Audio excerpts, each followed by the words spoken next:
Baseball may not be here just yet, but boy, is it getting close. Hi, everybody. I'm John Hartung. Welcome to Access Sportsnet Dodgers on Saturday, one of our favorite events of the calendar year, signaling the kickoff to a new season. It's Dodger Fest 2025. Ahead on our show, we'll talk about why Dodger Fest is such a cool event for all of us, the fans and the players.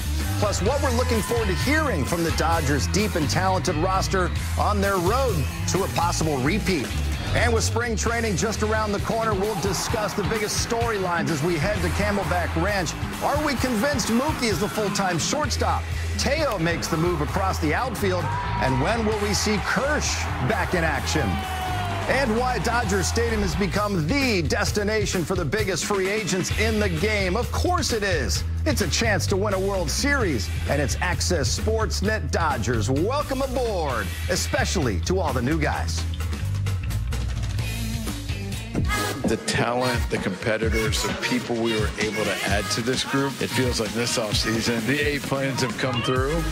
He struck him out! This is that first real big piece. It's just something you want to be a part of. Tommy Edman, Blake Trinan. Great to have both of those guys back. The Dodgers signed a left-handed hitting outfielder. Conforto breaks the ice. They've already added Tanner Scott. Strike three called. Oscar Hernandez is back. Teo, a hero! I'm happy, excited just to be back. Hai-Sung Kim, the infielder, star from the KBO. An aggressive offseason, more aggressive than any other team in baseball. The newest Dodger pitching phenom, Roki Sasaki. He's got lightning stuff, touches 102. It's about doing everything we can to make sure that we win that last game of the season. Another huge offseason here in LA. The 2025 Dodgers roster. Yeah, it's pretty stacked. The excitement's already off the charts. It's going to be great. And we welcome you inside our Sportsnet LA studios. I am joined by the real Jay Hare, Jerry Hurston Jr., the real DV, David Vassay. It's our last show of January. You know what that means, guys. It means that, boy, baseball is just about here. Spring training is almost here. Cannot wait for the pitchers and catchers to report. Also, position players. It's going to be a fun 2025. It feels like in LA, though, Fan Fest marks baseball is back officially with the Dodgers ever since they started doing this. So Saturday, it becomes real for everybody that baseball is back. Speaking of that, the last time we saw the Dodgers as an entire group was at the World Series parade and rally this Saturday, as DB just mentioned, getting the band together and all the new guys as well for Dodger Fest 2025, the unofficial kickoff to the new season, one of our favorite days of the year. Now, due to construction on the field, this year's festivities will take place up at the top of the park. It begins at 11 a.m. We will be hosting it out there and have it live for you on Sportsnet LA from 11:30 a.m. until 3 o'clock. We've got the unofficial list and the stars from last season, plus a lot of the new guys are going to be there as well. We know that we are going to be out there. Who are you most looking forward to, Jerry, seeing at Dodger Fest on Saturday? Listen, obviously the players are awesome. Shohei Ohtani, Mookie Betts. I can't wait to see the fans. The fans' reaction, seeing their stars up close and personal, and getting a chance, another chance, after that parade, to say thank you for last season and really kind of, you know, when players talk about closure, I think it's fans' closure. Put away what happened in 2024, and now you start the 2025 season. I mean, this is great for the fans to be with the players and have a good time. I'm with you, Jerry, because it's always interesting to gauge the barometer of who's the most popular Dodger. They're all popular, but you can hear the crowd noise, the cheers, a little louder for certain guys. And here's the upset that you guys are going to be surprised about. Just the buzz in Montebello, California. Anthony Banda might surprise you to get one of the loudest cheers at FanFest this year. Well, he was getting loud cheers during that parade and the rally as well. And throughout the offseason, he's very, very involved in going out in the community, and people love Anthony Banda. Speaking of relievers, Dodgers relievers, they just keep loading up. It's not official at the time of this show taping, but the Dodgers have reportedly agreed to a one-year deal with right-handed reliever Kirby Yates. Davey, this is a guy who had a 1.17 ERA last year with the Rangers. He had 33 saves. Another huge piece to this Dodgers bullpen. Yeah, and the Rangers are smarting right now because they wanted to bring him back, and the Dodgers were able to swoop him out of the Lone Star State. And look, 61 2/3 innings. Don't expect much more than that if you want to keep a 38-year-old healthy. Yep. That's the key right there. He's 38 years young. But you're right. You want to make sure you monitor his innings, but look at the ERA right there. This guy's a proven guy that can close out games. He can pitch 7th, 8th inning as well. High leverage guy. I am shocked that he was still out in the market. Don't blame the Dodgers. Don't blame the Dodgers. He was out there available, and they signed him to a great deal, a 1-year deal. He's pitched, obviously, in San Diego. He's pitched in this division. So he's very familiar with Dodger Stadium. I expect him to hit the ground running. And Jerry, you love him because he throws the combio. He's got one of the best combios of any reliever out there. Well, Jonathan, I don't know if you know this or not. Believe it or not, the higher-ups, they watch our show all the time, and they love when we mention combio. So it is a prerequisite. In order to break camp, you have to have at least one guy out of the bullpen who throws a nasty combio. They were able to get Kirby Yates. Would you call him a crafty righty then if he's throwing that combio like that? Because it's incredible. A 38-year-old last year would have 15% swing and miss rate on his pitches. I mean, it was one of the top swing and miss pitchers out of the bullpen in all of Major League Baseball. It's remarkable that at 38 he had that renaissance. He made the All-Star team. Well, he was only 37. He'll be 38 All more. right, well, right on the verge. Here's the deal.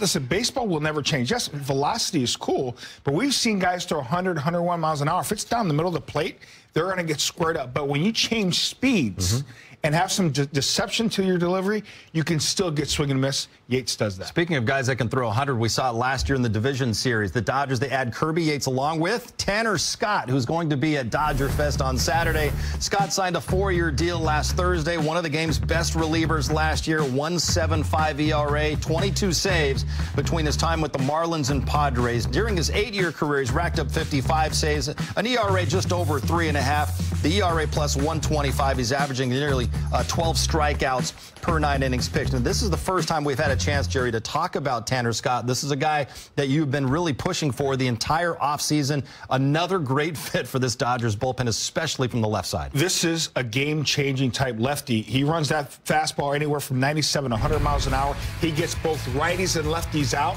He is the perfect, really complement to the rest of the guys in that bullpen.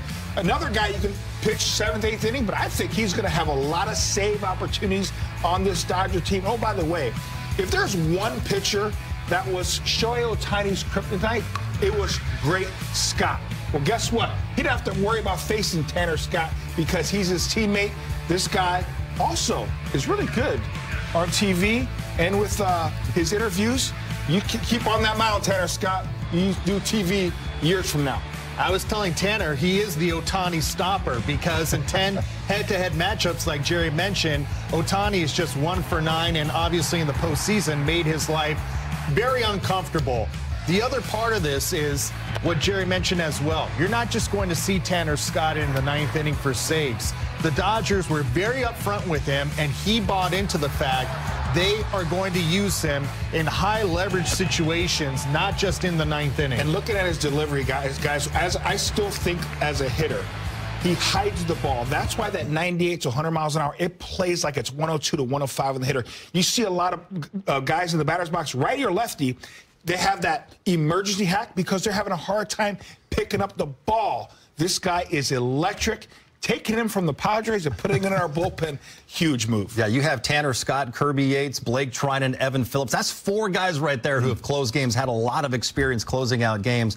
Incredible embarrassment of riches in that Dodgers back part of their bullpen. We heard Tanner mentioning how his good friend Evan Phillips and also Andrew Friedman were really selling the Dodgers as a destination spot for the players. You've got the ownership, the front office analytics department, DV. You've got the stadium. It's a great team. It's pretty much an easy sell for any free agent out there. Say, hey, come here to the Dodgers. Yeah, Evan Phillips and Tanner Scott's relationship goes back to when they were in the Orioles organization together. And ever since then, they've been off-season throwing partners with the exception of this past off-season. And Evan told me that Tanner Scott played this free agency very close to the vest. He said it was very quiet. And obviously, not just this past off-season, but I'm sure when they're playing catch, Jerry, Tanner Scott's picking the brain of Evan Phillips and just how the Dodgers have made him into this super reliever. I'll tell you what, players talk, especially in that offseason when you start getting ready for your season. And they hear, hey, what's it like playing in this city? What's it like playing with this organization?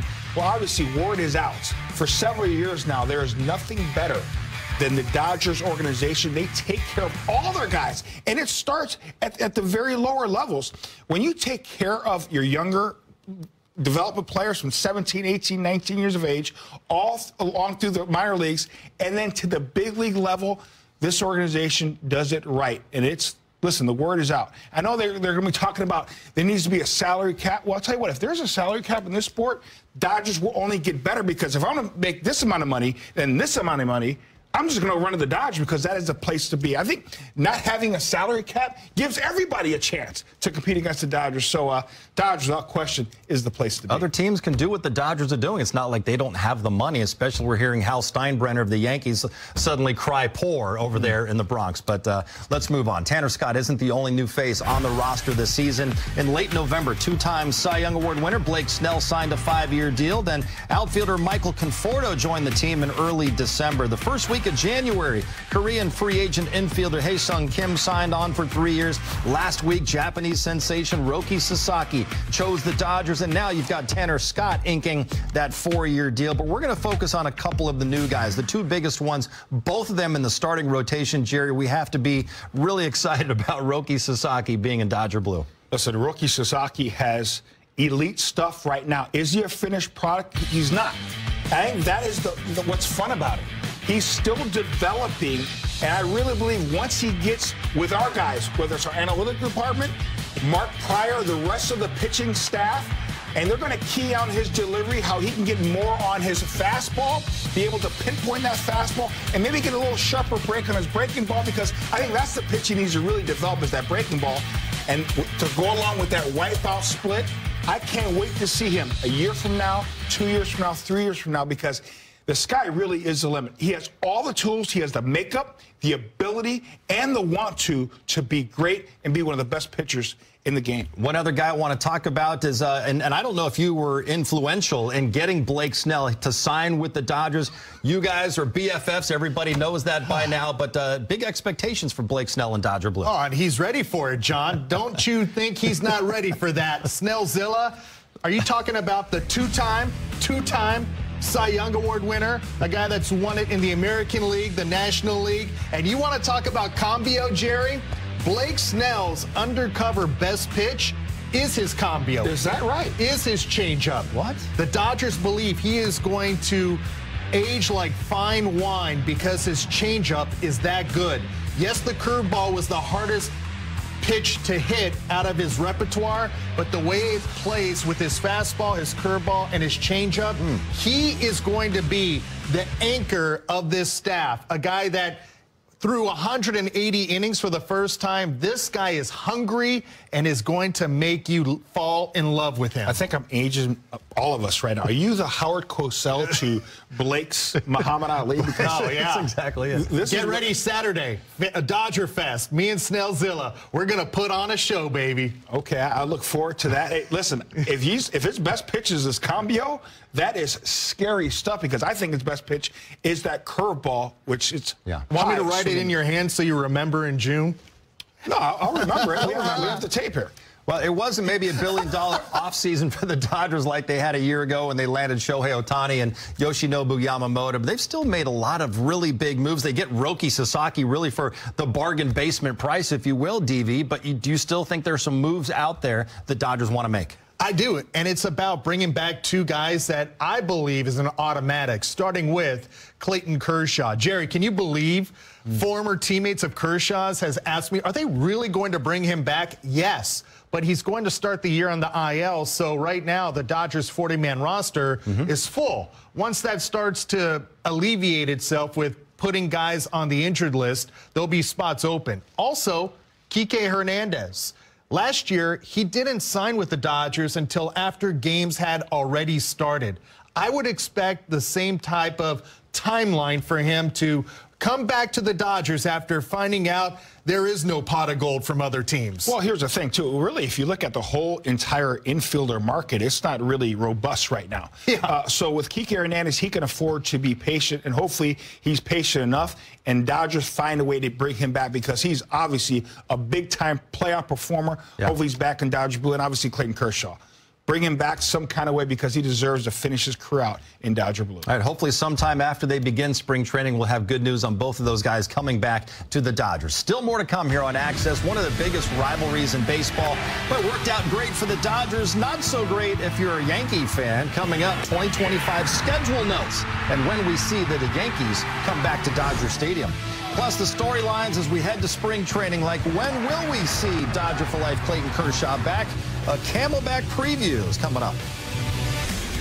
With Dodger Fest this weekend, the players are in town and taking part in the Dodgers Love LA community tour. The week kicked off with Monday's appreciation luncheon for the staff at the East Valley Animal Shelter. Landon Knack dropped by with the World Series trophy to help make the event memorable as volunteers from the Dodgers and Bank of America helped out at the shelter for the day. No word if Landon left with a new little puppy out there. And then on Tuesday, members of the Dodgers front office, along with new Spanish radio broadcaster Luis Cruz, volunteered at the Los Angeles Regional Food Bank. The Dodgers group helped the staff prepare packages for families in need and victims of the recent wildfires. Dodgers have 10 total events planned this week, helping to recognize organizations and first responders throughout Los Angeles.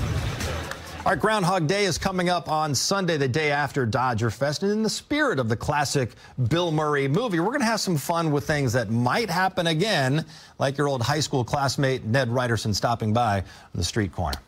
Can we get some Kenny Loggins if we're going to do that? Can we get some Kenny Loggins? We should. Yeah. Actually, I don't think we probably have the rights for that. I could sing. We'll have to pay ASCAP a lot of money. All right, first up, Jerry Shohei Ohtani. Will he reach 50 home runs or 50 stolen bases this year after 50-50 last year? I guarantee that Shohei Ohtani will not steal 50 bases. That's a guarantee. But this fool might do it again with the home runs. So I'm going to say yes. He's going to find a way to hit 50 bombs this year. Absolutely not. 50-50 will not happen with him pitching this year. It's too much of a risk. As we saw in the World Series, his shoulder popped out and he needed surgery. So I would say he is going to be relegated to under 20 stolen bases this season. I was going to say he might not even get to 15 because I don't think they want him to be stealing bases to jeopardize the health of his arm. All right, so at some point, DV, will Mookie Betts move back to right field full-time, do you think? I would never say never, considering when he did move back to right field is when the Dodgers took off and went on to win the World Series. But it would take a catastrophic injury to either Conforto or Teoscar for him to move. Now, I will say this. I wouldn't rule out him eventually moving back to second base this season. Okay? Yeah, I think that's more realistic, him maybe moving back. But again, I think Mookie Betts from here on out is a middle infielder. And I really believe he's going to take off at shortstop because he's got an entire offseason to work on. All right, 14 players recorded a save last year. It's been 10 for every season, at least since the COVID year, Jared. Do you think we will see 10-plus players record a save in 2025? I think we are. And the reason why I say this is because our offense is so good, I think we're going to see a couple guys get a 3-inning save. Yes. Okay, so I think the 10-plus is still in play. Preach, Jerry. We love those 3-inning saves with that behemoth of an offense. I got Evan Phillips, Alex Vesia, Tanner Scott, Michael Kopech, Anthony Banda, Ben Kasparius, Blake Trinan, Kirby Yates, Brusdar Graterol in the second half, and Dustin May getting a save this year. All right, how many is that? I don't even know. That's but will 10, the John. Dodgers win the NL West for the 12th time in 13 seasons, DV? Are you serious with this one? Yes, I am. It's Groundhog's Day, John. Of course they are. You could go to Vegas right now. Book it. Back-to-back, not only division champions, World Series champions. Ooh, he's calling it on January 29th. Amen. I like that call, both calls. I think they're going to win the NL West, but more importantly, they're going to win a World Series because this group is focused, and they sprinkled in a couple guys, talented guys, that haven't won yet. Your boy Blake Snell, you don't think he's hungry to win a championship? Starving. Himself? So I think they go back-to-back. Well, and Shohei, after winning one in year one, he said, I want to do this 9 more times. It's addicting. Yes, so Winning is addicting. All right, still ahead, we're going to count down the top plays of the 2024 World Series and discuss what it will take to have another parade through downtown Los Angeles later this year. こちらはドジャースファンにとって特別な1年になりそうです。2024年の歓喜がまだ記憶に新しい中で、ドジャースはさらなる栄光を目指して動き出しました。新たなシーズンが始まるたびに感じるあの高揚感、期待感、そしてワクワクする気持ち、今年もまたファンと共にそれを味わう時がやってきました。2025年のドジャースはまさに完成されたチームと言えるでしょう。オフシーズンには MLB 屈指の才能を持つ選手たちが次々とロサンゼルスに集結しました。ロキ・佐々木の加入は日本の野球ファンだけでなく全世界のベースボールファンにとっても大きなニュースとなりました。彼の160キロを超える速球と切れ味鋭い変化球がドジャースのマウンドをさらに強固なものにしてくれるでしょう。そしてサイ・ヤング賞を2度獲得したブレイク・スネルの加入、彼がブルペンに安定感をもたらし試合を支配する姿を想像するともう開幕が待ちきれません。さらにタナー・スコットの存在も忘れてはいけません。彼の強し速球は右打者にも左打者にも有効で試合終盤の大事な局面でのキーマンとなることは間違いありません。特に彼は大谷翔平にとって数少ない苦手な投手の一人でしたが、今や彼はドジャースの一員です。もう翔平はスコットの球を打ち崩す必要はなくなりました。むしろ2人で力を合わせシーズンの終盤戦を支える存在となるでしょう。攻撃陣も盤石です。ムーキー・ベッツがショートに定着するのか、それともまたライトに戻ることになるのか、その展開も注目ですが、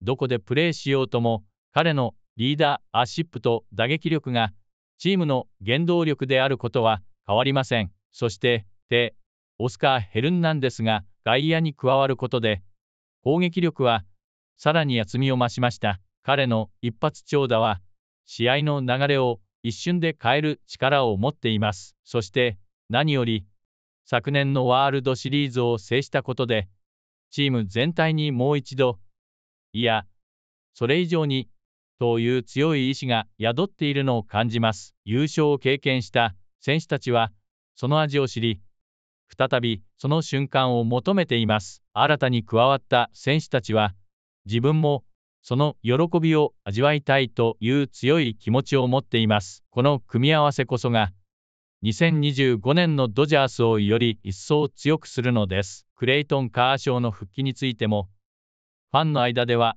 大きな関心を集めています。彼の存在感、マウンド上での冷静な姿、そしてチームへの愛情はドジャースにとって特別なものです。彼が戻ってくることでチーム全体がさらに引き締まり、より強い結束力を見せてくれることでしょう。ファンフェスが終わり、スプリングトレーニングが近づくにつれ、球場の熱気もどんどん高まっています。今シーズン、再び優勝の歓喜を味わうために、選手たちはすでに準備を整えています。そして、ファンの皆さんの応援こそが、彼らを後押しする最大の力になります。昨年の優勝は、決して偶然ではありません。それは、選手一人一人の努力、チームの団結、そして何よりファンの皆さんの情熱によって成し遂げられたものです。2025年シーズンもまた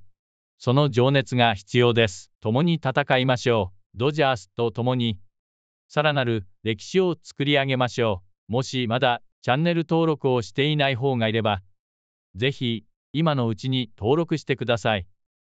最新のドジャース情報、試合のハイライト、選手たちの素顔など、ここでしか見られないコンテンツをお届けします。今年も皆さんと一緒にドジャースの素晴らしい瞬間を分かち合えることを楽しみにしています。